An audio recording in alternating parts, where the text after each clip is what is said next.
नमस्कार, बुलेटिन में आपका स्वागत है और मैं हूं आपके साथ रितेश कुमार गौतम और बात करेंगे देवभूमि उत्तराखंड की।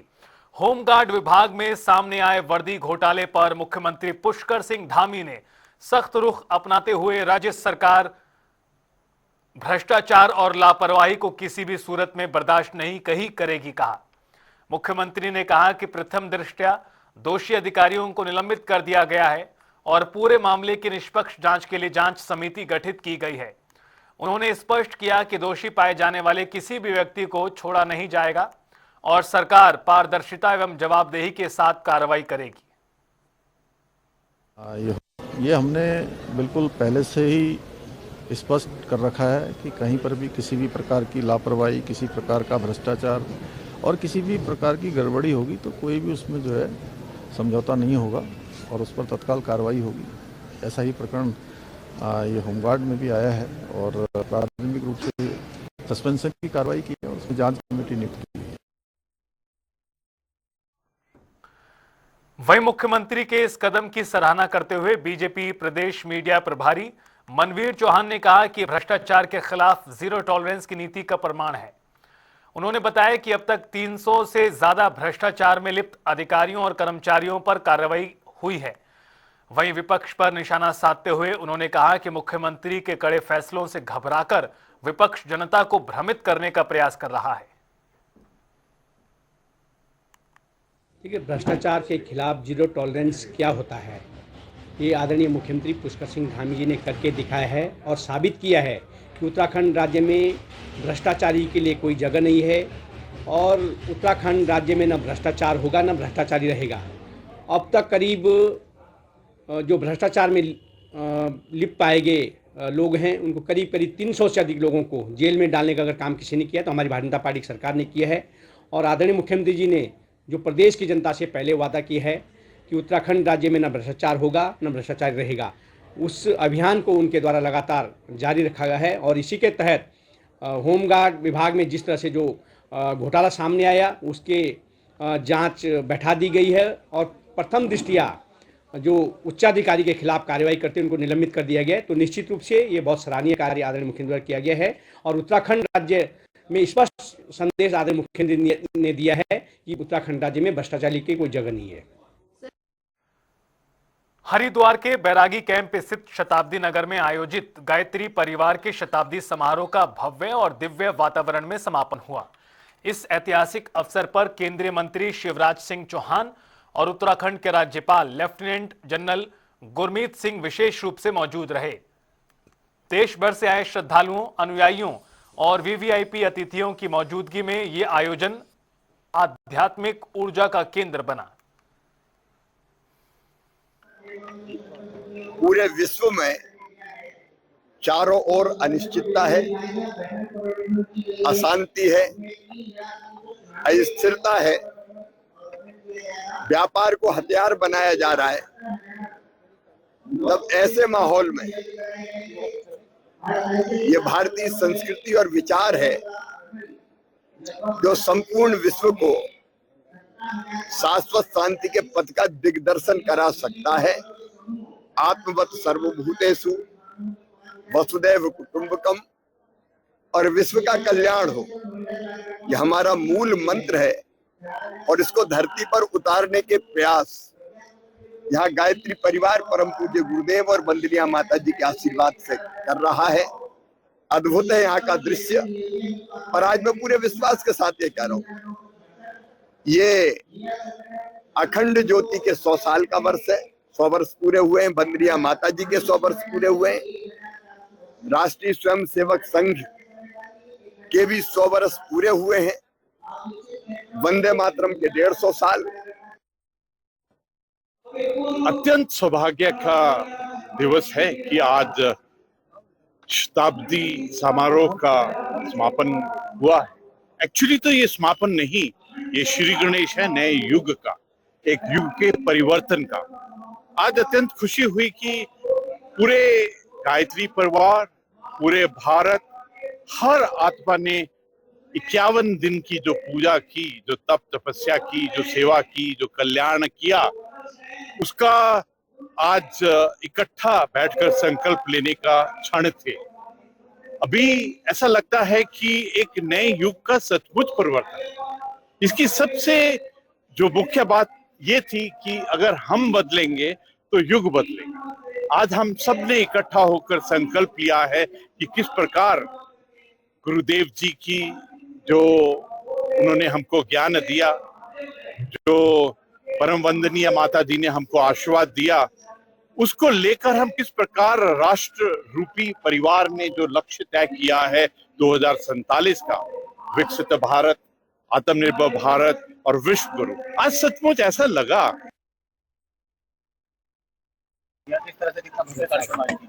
अभी जैसा माननीय राज्यपाल महोदय ने कहा कि समापन नहीं, ये नए युग का सूत्रपात है। हम लोग इसको उसी दृष्टि से देखते हैं कि जिस उद्देश्य को लेकर के इस कार्यक्रम को यहाँ पर संपन्न किया, वो उद्देश्य सौभाग्य की त्रिवेणी में संकल्प की त्रिवेणी को जन्म देना था। पर्यावरण की शुद्धि का संकल्प, व्यक्तित्व के निर्माण का संकल्प और राष्ट्र के निर्माण का संकल्प। सौभाग्य का विषय है कि इतना बड़ा दिव्य भव्य अविस्मरणीय और अलौकिक आयोजन, पूरी तरह से लोगों की श्रद्धा निष्ठा। हम लोग ऋणी हैं गायत्री परिजनों के, 70,000 से ज्यादा गायत्री परिजन जो 80 से ज्यादा देशों से यहाँ पर आए। हम लोग ऋणी हैं हरिद्वार शहर के, हम लोग ऋणी हैं शांति कुंज के सभी कार्यकर्ताओं के। हम लोग अभिनंदन करते हैं मीडिया बंधुओं का, जिन लोगों के निरंतर सहयोग के कारण ये कार्यक्रम इतने अच्छे से संपन्न हो पाया, और अनेकों ऐसे लोगों का जिनका नाम संभवतः मैं न ले पा रहा हूं, पर उनके बगैर ये कार्यक्रम संभव न हो पाया होता। ईश्वरीय शक्तियों का जो संरक्षण मिला, उसके लिए भी हम लोग हृदय से आभारी हैं। मुख्यमंत्री धामी के नेतृत्व में नैनीताल जनपद की बहुप्रतीक्षित कैंचीधाम बाईपास परियोजना तेजी से अंतिम चरण की तरफ बढ़ रही है। मुख्यमंत्री ने नैनीताल दौरे के दौरान सैनिटोरियम, राती घाट बाईपास का स्थलीय निरीक्षण कर कार्यों की प्रगति की समीक्षा की और आगामी पर्यटन सीजन से पहले मार्ग खोलने के आदेश दिए। उन्होंने कहा कि कैंची धाम आने वाले श्रद्धालुओं को सुगम और सुरक्षित यातायात देना सरकार की प्राथमिकता है, जिससे वर्षों पुरानी जाम की समस्या का स्थायी समाधान होगा।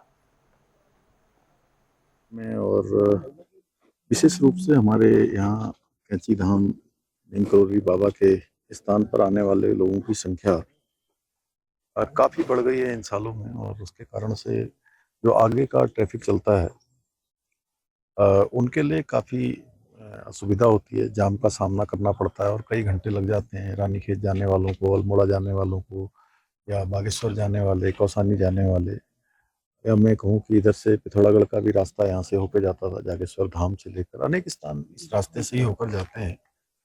तो ये पुल बन जाने से और इस प्रकार का ये बाईपास बन जाने से ये चूँकि सीधे लोगों के लिए बाईपास हो जाएगा, उनको इस जाम से नहीं गुजरना पड़ेगा, और उसके कारण से जो आगे का जो पर्यटन है, आगे का जो स्थान है, वो भी बहुत प्रभावित हो रहा था।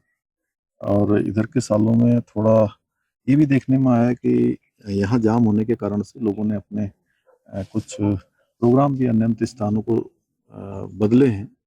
और मैं पिछले दिनों कौसानी भी गया था और गरुड़ गया था, बागेश्वर जनपद का मेरा दौरा था, रानीखेत का, अल्मोड़ा का। तो वहाँ के सभी पर्यटन से जुड़े हुए हमारे कारोबारियों ने, होटल व्यवसायियों ने, या जो जिनके भी काम चलते हैं, उन सभी लोगों ने मुझे कहा। तो हमारा प्रयास तो पहले से चल रहा था, अब जल्दी इसका काम पूरा हो जाएगा। तो मैं समझता हूँ कि काफ़ी सुविधा होगी क्षेत्रवासियों के लिए और बाहर से आने वाले लोगों के लिए। चारधाम यात्रा के लिए सरकार कैसे जुटने लगी है?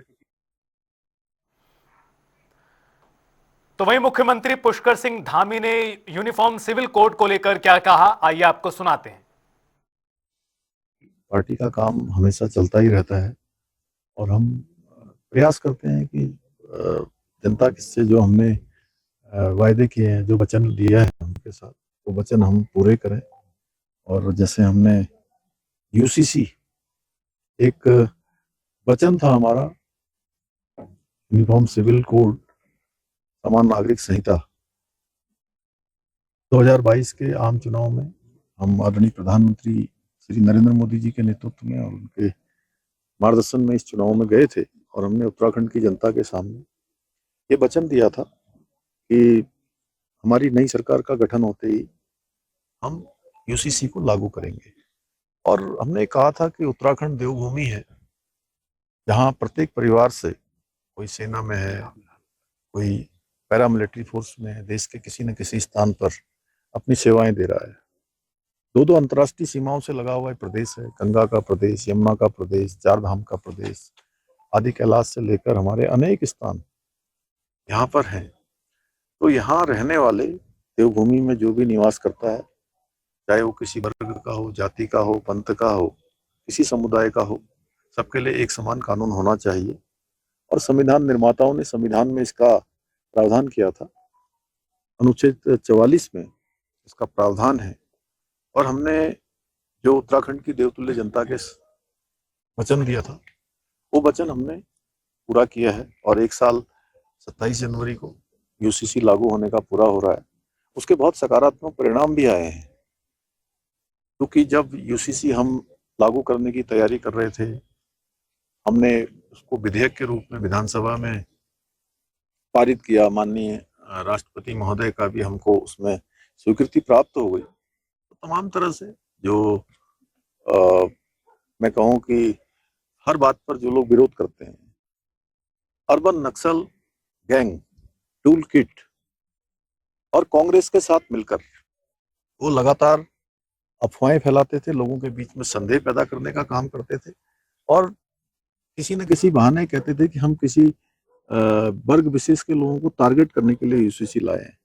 लेकिन आज एक साल होने के बाद जिस प्रकार से लोगों ने लाखों की संख्या में आकर इसमें अपना रजिस्ट्रेशन कराया है, महिलाओं की सुरक्षा और सशक्तिकरण की दिशा में जिस प्रकार से यूसीसी का एक शानदार परिणाम लोगों के सामने निकल कर आया है, सभी की सुरक्षा के लिए, सभी के भविष्य को सुरक्षित करने के लिए, सबकी अच्छाई के लिए, सबके किसी को कहीं परेशानी न हो, उस दिशा में यूसीसी ने सबकी जो अफवाहें थी, जो संदेह था, उसको भी दूर करने का काम किया है। हम इसको यूसीसी दिवस के रूप में 27 जनवरी को पूरे राज्य के अंदर अलग अलग स्थानों पर इसके कार्यक्रम करेंगे और हमारा प्रयास होगा कि जन जन तक हमारा यूसीसी पहुंचे।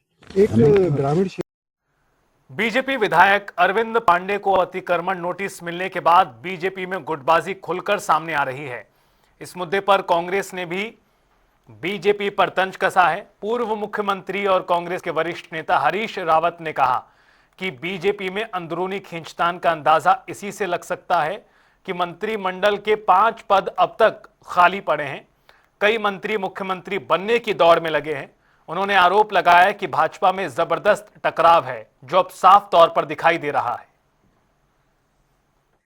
गुटबाजी तो सब दिखाई दे रही थी पहले से ही, साफ साफ जो है 5 मंत्रिमंडल के रिक्त स्थान इसीलिए तो नहीं भरे जा सक रहे हैं और बहुत सारे लोग दौड़ लगाने में हैं। कई लोगों की तो पूरी गर्दन टेढ़ी हो गई है देखते देखते कि कब अंगूर का गुच्छा आएगा नीचे और हमारे मुंह में गिरेगा। हमारे मंत्रिमंडल के कई 2-3 सदस्य लगभग हैं जो मुख्यमंत्री की दौड़ में कई दिनों से सम्मिलित हैं। कुछ लोग जो बाहर भी हैं वो भी मुख्यमंत्री की दौड़ में सम्मिलित हैं। तो भाजपा में मुख्यमंत्री पद के लिए भी फुटबॉल हो रही है, सर फुटबॉल हो रही है। और जो कुछ ये प्रकरण में सामने आया है उससे ये इतना जरूर हुआ है कि जो गुटबाजी थी भाजपा की, उसमें जो धूल झड़ी पड़ी हुई थी, ढकने का प्रयास किया जा रहा था, वो सारी धूल उड़ गई है। आप लोगों को साफ तौर पर दिखाई दे रहा है कि भाजपा में कितना झगड़ा है। देहरादून बीजेपी से आपको बता दें कि विधायक और पूर्व मंत्री अरविंद पांडे को अतिक्रमण नोटिस मिलने के बाद प्रदेश की सियासत गरमाई हुई है। इस प्रकरण के बाद बीजेपी में गुटबाजी की चर्चाएं हैं। हालांकि प्रदेश महामंत्री कुंदन परियार ने इसे अनुशासनहीनता से इनकार करते हुए सामान्य राजनीतिक मुलाकात बताया और कहा कि नेताओं और कार्यकर्ताओं का मिलना स्वाभाविक है और इससे गुटबाजी का अर्थ नहीं निकालना चाहिए। पार्टी का लक्ष्य 2027 में हैट्रिक लगाना है और केंद्रीय व प्रदेश नेतृत्व के निर्देश सभी के लिए बाध्यकारी हैं। देखिए, इसमें अनुशासनहीनता जैसी कोई बात नहीं है। अगर हमारे शीर्ष नेता उनसे मिलने जा रहे थे तो स्वाभाविक रूप से कोई अपना कार्यकर्ता है उसमें मिलना जुलना ये लगा रहता है। पहले भी मिलते थे, कल भी मिलने का प्रयास हुआ और आगे भी मिलते जुलते रहेंगे। इसमें कोई ऐसी बड़ी बात नहीं है। जहाँ तक उनके समर्थकों की बात है कि स्वाभाविक रूप से किसी भी नेता के, क्योंकि वो एक लंबे समय से राजनीति में है और उनका एक अपना अच्छा जनाधार है, इसके कारण से वो निरंतर वहाँ से विजय श्री प्राप्त करते आते हैं। तो इसके कारण से कहीं ना कहीं उनके समर्थकों को जैसा लगा होगा तो समर्थक उनके आवास पर वहाँ पर गए थे। और हमारे नेताओं का मिलने से वो कोई ऐसा मतलब ऐसा कोई अर्थ नहीं निकाला जाए कि जिससे कि हमारी पार्टी में किसी प्रकार के मतभेद है। हमारी पार्टी सब एकजुट है, एकजुटता के साथ हम लोग आगे बढ़ने वाले कार्यकर्ता हैं। अनुशासन हमारा एक महत्वपूर्ण पार्ट है और मैं समझते हैं कि जैसा जैसा निर्देश पार्टी का सभी कार्यकर्ताओं को होता है उसी के अनुरूप सब लोग काम करते हैं। अभी हमारा लक्ष्य है कि 2027 में जो विधानसभा के चुनाव हैं उस चुनाव को हम कैसे जीता जाए, कैसे उत्तराखंड में भारतीय जनता पार्टी की हैट्रिक लगा जाए, उस दिशा में हम लोग काम।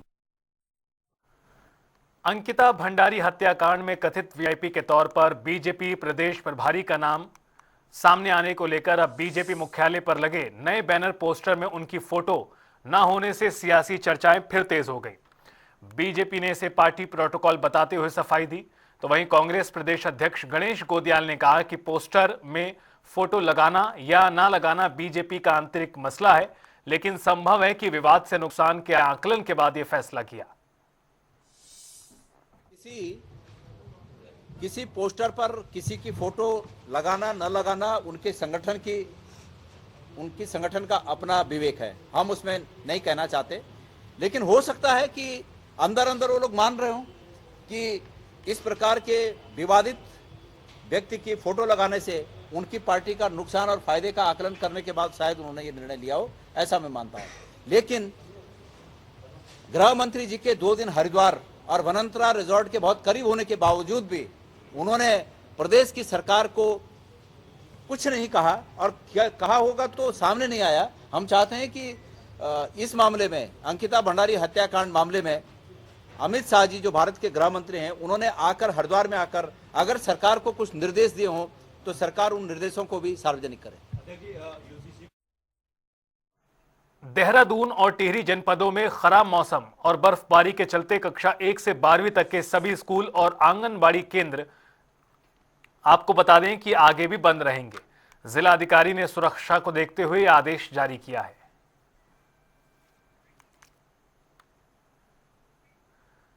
कांग्रेस विधायक भुवन कापड़ी ने आरोप लगाया कि मौनी अमावस्या के दिन शंकराचार्य स्वामी अविमुक्तेश्वरानंद सरस्वती और उनके अनुयायियों के साथ उत्तर प्रदेश पुलिस ने दुर्व्यवहार किया और उन्हें पवित्र स्नान से रोक दिया। कांग्रेस ने इसे धार्मिक भावनाओं की अवमानना और कानून व्यवस्था पर गंभीर सवाल खड़े करते हुए सरकार पर निशाना साधा।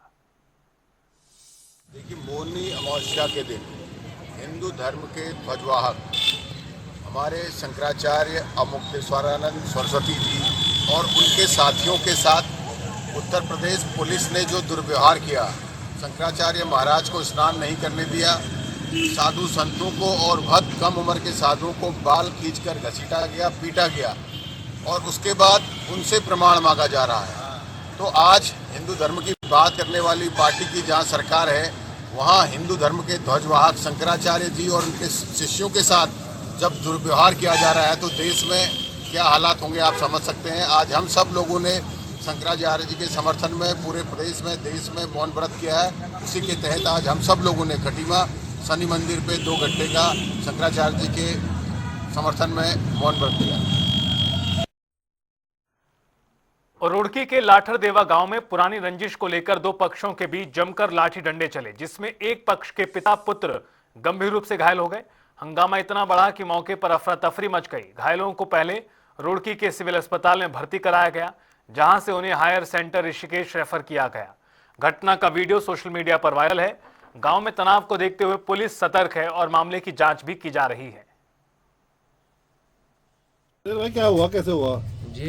इनको क्षेत्र रखा था वहाँ, तो मैं गाना मैंने जैसे बाइक रोक के पीछे तो आगे मेरे बजा दिया एकदम। 20 जने जी। किस बात में हुई लड़ाई? पहले छोटा भाई है मेरा, एक वो छोटा बच्चों में बजी थी, तो कोई बात नहीं, सूरज का तो पापा ने बजा दिया था, उसको घर ले आए थे। फिर जब बिना बात ना कुछ पापा वहाँ कहीं जा रहे हो गए, तो चाय पीने रुक गए पे, इन्होंने बहुत मारा उन्होंने। अच्छा, क्या हथियार थे उन पर जी? चाकू भी थे, तलवार भी थी, फावड़ा भी था, मेरा मार रखा फावड़ा सिर में। चलो भाई, चलो बंद करो। देहरादून में 77वें गणतंत्र दिवस समारोह की तैयारियां अंतिम चरण में है। परेड ग्राउंड में होने वाले भव्य आयोजन को सुव्यवस्थित और गरिमामय बनाने के लिए मुख्य विकास अधिकारी अभिनव शाह ने नोडल अधिकारियों के साथ स्थल का निरीक्षण किया। उन्होंने प्रवेश, बैठने, पेयजल, स्वच्छता और सुरक्षा सहित सभी व्यवस्थाओं को समयबद्ध और त्रुटि रहित रखने के निर्देश दिए। समारोह का शुभारंभ 10 बजे सुबह होगा, जिसमें ध्वजारोहण, परेड, सांस्कृतिक कार्यक्रम और झांकियां शामिल हैं। देखिए, जैसे आपको पता ही है कि आगामी 77th हम गणतंत्र दिवस का सेलिब्रेशन कर रहे हैं 26 जनवरी को। तो उसी क्रम में त्रुटि रहित इसको सेलिब्रेट करने के लिए हमने एक प्रॉपर अपने सभी अधिकारियों की यहाँ पे ड्यूटी भी लगाई है। तो उसी का हम निरीक्षण कर रहे हैं, उनको ब्रीफ भी कराया कि कैसे कैसे सारी चीज़ें रहेंगी और हम ये इंश्योर करेंगे कि ये हमारा जो इवेंट है एक ग्रैंड सक्सेस रहे। तो इसको हम इस तरह करेंगे। इसमें जो डिफरेंट इवेंट्स है, इसमें हमारी कल्चरल की टीम्स हैं जो इसमें कुछ परफॉर्म करेंगी, हमारी डिफरेंट विभागों की झांकियां हैं जो इसमें पूरा दिखाएंगी, अपना शोकेस करेंगी अपने बेस्ट वर्क्स, और कुछ और भी इसमें चीज़ें होंगी। तो इसको हम पूरा डिटेल में हम स्टडी कर रहे हैं और इसको प्रॉपरली हम एग्जीक्यूट करेंगे। गणतंत्र दिवस पर परेड ग्राउंड में आयोजित मुख्य समारोह में इस बार विभिन्न विभागों की आकर्षक झांकियां देखने को मिलेंगी। सूचना विभाग के संयुक्त निदेशक के.एस. चौहान ने बताया कि राज्य के 25 वर्ष पूरे होने पर रजत जयंती के उपलक्ष्य में विशेष झांकी तैयार की गई है, जिसमें उत्तराखंड की 25 वर्षों की विकास यात्रा, शीतकालीन पर्यटन को भी दर्शाया जाएगा। करीब 15 दिनों से चल रही तैयारियों के साथ सूचना विभाग का लक्ष्य इस बार प्रथम स्थान हासिल करना है। दिवस की परेड में जो परेड ग्राउंड देहरादून में आयोजित होने वाली है, उसमें सूचना विभाग की भी झांकी रहेगी। और सूचना विभाग की जो झांकी इस वर्ष है वो है राज्य गठन का जो रजत जयंती है, उस अवसर पे हम लोगों ने झांकी का निर्माण किया है। जो पिछले 25 सालों में जो विकास की यात्रा रही है, विषय वो है। और साथ ही विंटर टूरिज्म को भी हमने झांकी में दिखाया है। तो झांकी को आप 26 जनवरी को परेड ग्राउंड में देखेंगे। निश्चित रूप में सूचना विभाग की जो झांकी पिछले 15 दिन से तैयार हो रही है और 25 तारीख तक दिन तक झांकी तैयार हो जाएगी। और चलिए बुलेटिन में आगे बढ़ते हैं, रुख करते हैं कुछ और खबरों का। जहां गोहाना के मुंडलाना गांव में साफ सफाई नहीं होने से शिवांका माइनर टूट गई। इस माइनर के टूटने से सैकड़ों खेतों में खड़ी गेहूं और सरसों की फसल में पानी भर गया। तो वहीं बड़ौदा से कांग्रेस पार्टी के विधायक इंदुराज नरवाल मौके पर पहुंचे। इस दौरान उन्होंने किसानों से बातचीत की। विधायक ने सिंचाई विभाग के अधिकारियों पर लापरवाही का आरोप लगाया और कहा कि एसडीओ और एक्सीएन अब तक मौके पर नहीं आए। उन्होंने आरोप लगाया कि इस माइनर में 1 साल से साफ सफाई नहीं हुई है, जिसके चलते ये माइनर टूटी। कल और परसों भी ये माइनर टूटी थी, लेकिन किसानों ने खुद ही कट में कुछ कर रोक लगाई थी। आज फिर से माइनर टूट गई है। विधायक इंदुराज नरवाल ने किसानों की खराब हुई फसल के मुआवजे की मांग की है। साथ ही लापरवाही करने वाले अधिकारियों के खिलाफ मामला दर्ज कराने की भी बात कही। देखिए, मुंडलाना गांव में जो शिवांका माइनर, आप ये सही कह रहे हो कि 2 दिन पहले टूटी और कल फिर शाम को टूटी। और बड़ा जो हरियाणा प्रदेश की सरकार की बात हो चाहे अधिकारियों की बात हो, कोई भी अधिकारी मौके पर नहीं आया, ना कोई जेई, ना कोई एसडीओ, ना कोई एक्शन। आप देख रहे हो 350-400 एकड़ फसल खराब होगी, जिसमें सरसों की भी फसल है और गेहूं की भी फसल है। और गांव के जो किसान जो मौका पर खड़े हैं, इन्होंने खुद जेसीबी लेके आए और अपने आप रजवाया बंद कराया। जब जाके कल भी अपने आप बंद कराया और आज भी मैं मौका पर आया। मैंने कल भी एसडीओ से जब फोन किया, पानीपत इनका जो महकमा पानीपत अंडर आता ही है, एसडीओ को कल मैंने शाम को फोन किया। एसडीओ ने ये मेरे को बताया अगर हम जल्दी बंद करवाने जा रहे हैं और मैं मौका पर पहुंचूंगा। एक्शन का स्विच ऑफ था। सुबह भी मैंने गांव से फोन आया, अगर कोई अधिकारी ना मौका पर पहुंचा ना ये बंद हो रहा। सुबह मैंने जब एक्शन से बात करी, एक्शन ने कहा मैं कुरुक्षेत्र हूँ, एसडीओ ने कहा मैं मौका पे हूँ, 12 बजे तक बंद हो जाएगा, पीछे पानी बंद करवा रखे है। मैं आज जब मौके पे पहुंचा, अब भी कोई ना एसडीओ यहाँ है, ना कोई जे यहाँ, ना कोई एक्शन यहाँ है। और गांव ने खुद अपना पैसे लगा के मशीन मंगा के ये बंद कराया। मैं सरकार से कहना चाहूंगा कि जो ये अधिकारी हैं उनके खिलाफ मुकदमा दर्ज हो, और मैं भी लिख के दूंगा। और गांव के किसान जिनकी फसल खराब हुई है भी लिख के देंगे, इनके खिलाफ मुकदमा दर्ज कराने का हम काम करेंगे। और सरकार से चाहूंगा कि जो किसानों की फसल खराब हुई कम से कम 60,000 रुपये पर एकड़ के हिसाब से इनको मुआवजा देना चाहिए, और जो अधिकारी है इन पर सख्त कार्रवाई करने का काम करना चाहिए। फिलहाल इस बुलेटिन में इतना ही। आप देखते रहिए जनता।